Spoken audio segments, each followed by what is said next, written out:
Hello and welcome to a Breakthrough Expansion tier list. I'm Recent Bubbles, and joining me is ChipFilledAdam, say hi. How's it going? And DynamoD, say hi.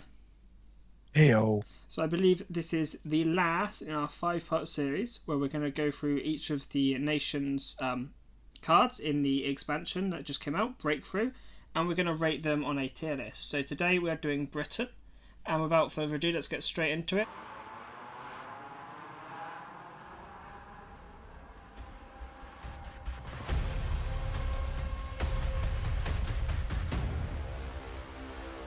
Evasive Action. Dynamo, where do you rate Evasive Action? I believe this is a C level card. You're looking for consistency. This is a very situational card. And if you do trigger, kind of discarding, which can be very bad in draft. It can be very powerful, but there's some very poor deployment effects where this would trigger and not really get a lot of value. Not that great. Sure. And Adam, do you agree with that? Evasive Action is not the best card. Sure, it doesn't have any cost, so if you have this in your hand, you could just keep throwing it up every turn and hoping that you're going to hit some good deployment effect. But there are some times where it could hit deployment effects that would actually be beneficial for the enemy. Like Russia has a lot of deal damage to your HQ when you deploy this overstated unit effects. Uh, Overall, it's definitely really only just a C, just not the best card. And then critical damage. Adam, whereabouts do we rate critical damage? Critical damage is going to be another C for Britain. It's has a bit of potential if you can combine it with bombers or artillery, because it basically turns all of your bombers and artillery into a Type 88 that can hit any unit and pin it. However, if you can't have your board set up properly for something like that, it's really just a pretty underwhelming card. So definitely a C. And Dynamo, do you have anything to add to that? Very situational card. You definitely need some arty or bomber to make this card really pop, which can be very rare. Yeah, C tier. And then the Royal Scots. Dynamo, whereabouts do you put the Royal Scots? I kind of call this the Dynamo card. Players that really struggle with RNG, this card's definitely for you. This card takes all RNG and just targets this unit. For a 2K, 1-5 stat, pretty standard, but the 5 health really hones in on Avengers. So I think this is a C level card.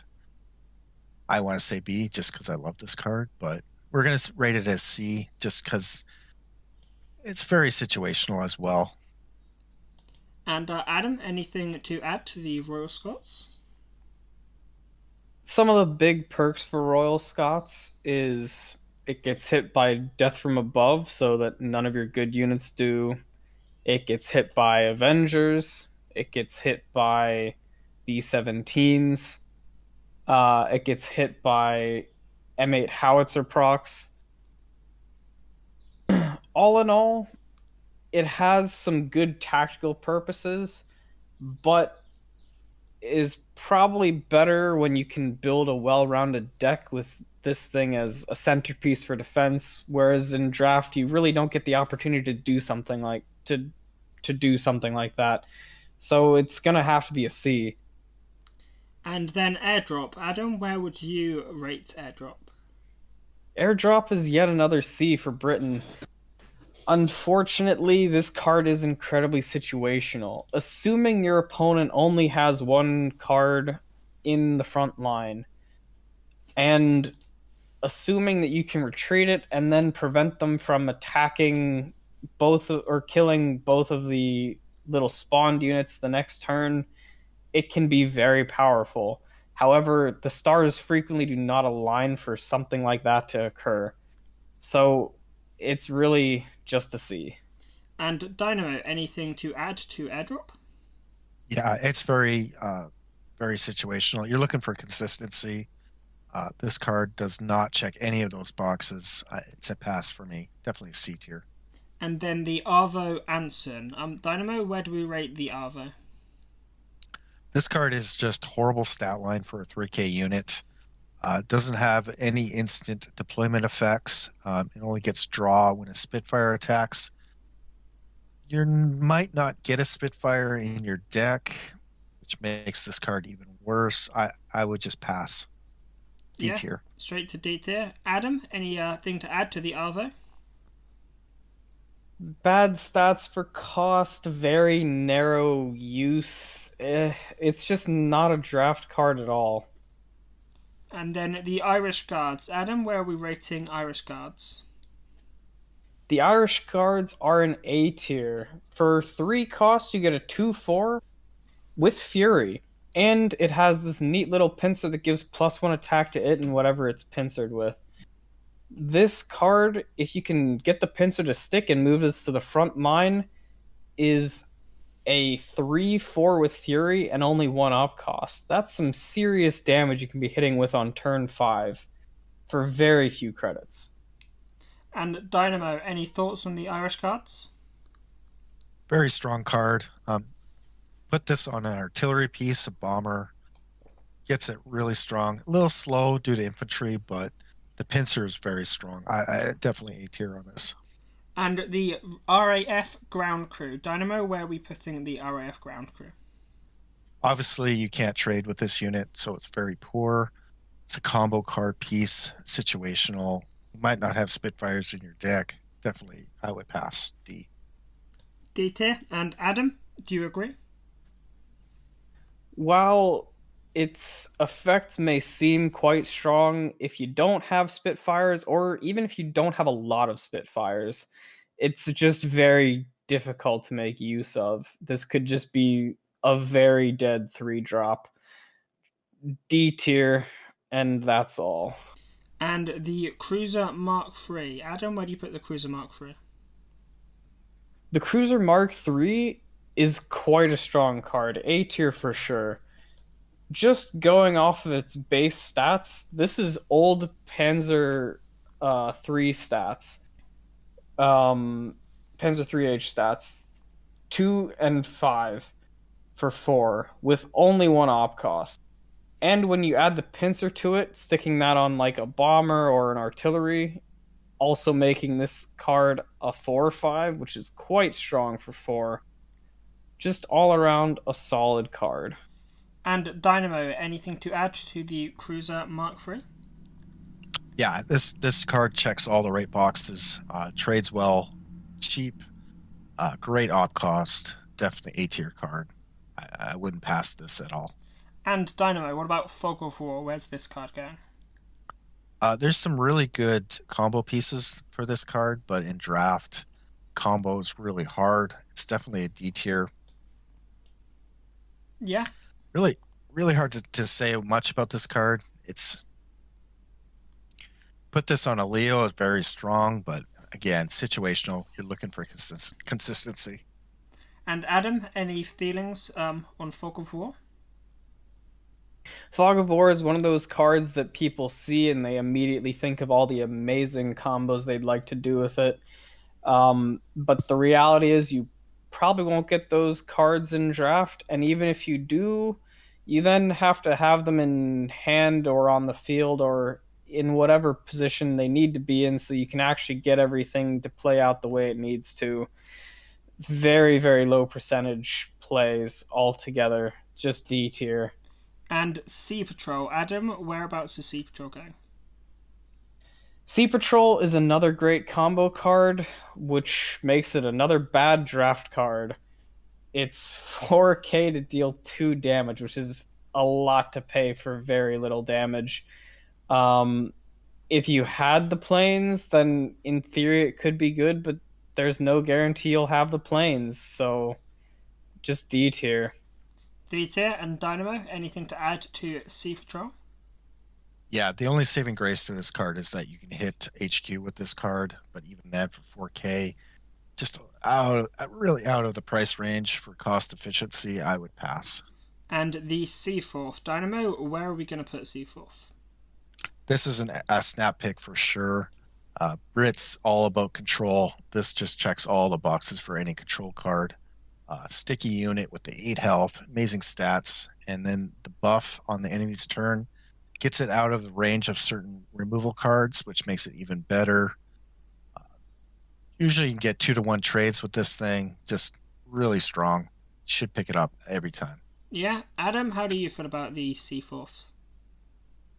So you're spending 4 credits to get essentially a 4/8 on the enemy's turn, which is so much value. This card is just amazing. If you're not picking this, the other choices better be like a Leopold, and I can't even imagine what else. This card's incredible. And Second Chance. Adam, where do you think Second Chance should go? Second Chance is unfortunately only a C card. The reality is, you're not going to be playing too many orders in a draft deck because you can't consistently build the right orders into a draft. The saving grace is that it is technically a draw card, but in general, you're really not going to want to go for this. Sure. And Dynamo, any feelings about Second Chance? Yeah, if you're looking at the UK Arsenal, they just have better draw options than this card. I would say this is a C tier, as you know, if you don't get those pieces, this is a backup option. But like I said, there's better options out there. And talking of draw options, the Sunderland Mark V. Dynamo, where does the Sunderland Mark V go? I believe this is a C tier card. It's kind of what you would call a win more card. It is sticky with a 6 health unit, but it doesn't have the instant to play effect. You're not going to get draw unless this card stays on the field, and if it's the only card in the field, it's going to get mopped away pretty quickly. Yeah, I would pass out there. There's some better elites out there for the UK kit. And Adam, anything to add to the Sunderland?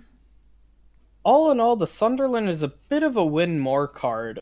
It's not very good if you're playing from behind. If the board is even or you're ahead, then it can probably see some decent value.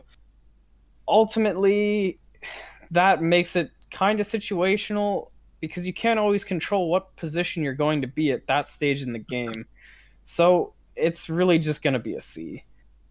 And the Wellington. Adam, where does the Wellington belong? The Wellington is another meme card for Britain.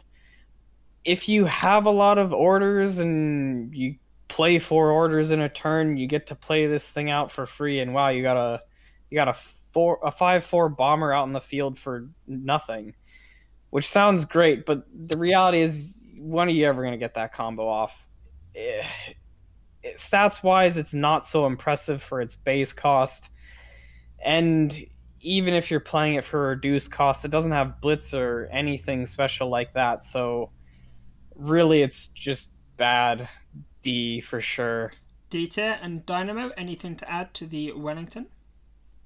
Where this card really shines is if you've got a really heavy order deck. When you're building a draft deck, you're shooting for that 12 order mark, a little bit more, a little bit less, which really inhibits this quality of this card. I would pass. And then our final card, the research card, the Royal Research. Dynamo, where does the Royal Research go? I think this is a snap pick. This card has amazing effects. The 3K, really good. If you're in trouble, get an HQ heal with draw. 6K, synthetic rubber, basically is amped up naval support, which is really strong. The 9K is a little underwhelming. And then the 12K is basically you win the game. Sure. And Adam, anything to add to the Royal Research? Of all of the research that you can possibly see in draft, Royal Research is by far the best. As a kit, as a whole, it gives a lot of versatility at each of the levels, so it can be used depending on what the state of the game is to help you out early or give you that finishing power to end the game. The 9K, as Dynamo mentioned, is pretty underwhelming. I've played with it several times, and compared to just going for the 12K, the choices are between kind of just annoying your opponent a little bit and just basically winning the game by forcing them into a top decking situation. So if you're going for that late, you might as well just go for Bletchley Park at the 12K. Ultimately, amazing card. If you see it in draft, you should probably be grabbing it. And there you have it. That is our Brit tier list for the expansion, the Breakthrough expansion. A lot of C's and a lot of D's, no B's, but then quite a few A and S's. Definitely some strong cards there, but just be wary and careful what you pick. Thank you, Dynamo, for joining us, and thank you, Adam, for joining me as well. And I will catch you guys in the next video. Thank you, Bubbles.